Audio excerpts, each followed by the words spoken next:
Jadi kerja tuh buat makan, besok buang lagi, buang air besar, makan lagi. Pak Franky, Ya. apakah Pak Franky bekerja untuk bertahan hidup atau menciptakan kehidupan impian Pak Franky? Oke, kita bahas ya. Kalau kita bekerja hanya untuk hidup, maka jadilah kalian tuh hidup kekurangan terus, atau paling bagus juga cuman cukup, karena tujuan dan target kalian tuh hanya untuk bertahan hidup. Jadi kerja tuh buat makan, besok buang lagi, buang air besar, makan lagi, buang air besar lagi, makan lagi, buang air besar terus, maka kalian hidupnya tuh bakal sedih, sengsara. Hidup cuman buat makan. Tapi kalian tuh harus kerja cerdas, kalian harus pasang cita-cita yang tinggi, pasang target yang tinggi, target yang tepat. Jadi bahwa kita kerja ini adalah buat impian kita. Nah, sehingga yang kalau udah jelas tujuan kita buat impian, bikin dulu perencanaan. Jadi setiap kerja jangan cuma dipakai makan, nanti habis. Tapi belajarlah yang namanya manajemen keuangan. Seberapa besar atau seberapa kecilnya pun uang yang kamu dapat, kamu tuh harus bisa sisihkan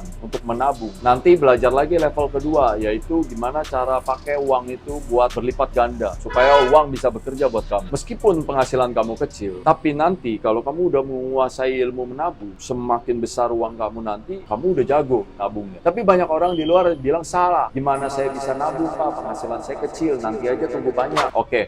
Ternyata setelah dia duitnya banyak, karena dia nggak punya kebiasaan untuk menabung, seberapapun uang yang dia dapat, habis. Kalian perlu tahu, ada peribahasa dari zaman kuno sampai sekarang dibuat, yaitu hemat pangkal kaya. Sampai sekarang banyak orang ahli bahasa nggak pernah berani rubah peribahasa ini. Bahkan konglomerat pun yang udah berhasil kaya, punya duit banyak, nggak berani merubah peribahasa ini. Artinya ini bener. Kamu mau jadi kaya, hemat itu bisa pangkal kaya. Tapi di situ nggak bilang untuk kaya raya. Nanti untuk kaya raya, kamu perlu belajar ilmu lain. Jadi, hemat pangkal kaya ini udah jelas rumus satu-satunya dan abadi untuk menjadi kaya. Kamu harus hemat. Belajarlah menabung, seberapa sekecil berapapun pendapatan kamu. Nanti tunggu udah besar pendapatan kamu pasti bisa menabung. Tapi kalau kamu nggak belajar dari sekarang, nggak belajar dari hal kecil, seberapapun besar penghasilan kamu nanti, percayalah kamu nggak akan bisa menabung. Ini tuh kesaksian udah banyak disaksin dari banyak orang. Mereka nggak menguasai ilmu menabung, sampai penghasilan mereka udah besar pun mereka nggak bisa, selalu bilang nggak cukup, kurang, nggak cukup. Jadi nanti kalau kalian udah hemat pangkal kaya, kalian dapat kaya, kalian tinggal belajar lagi cara investasiin duit kalian supaya duit bisa bekerja buat kalian. Jadi intinya kita bekerja tuh harus untuk mengejar impian kita.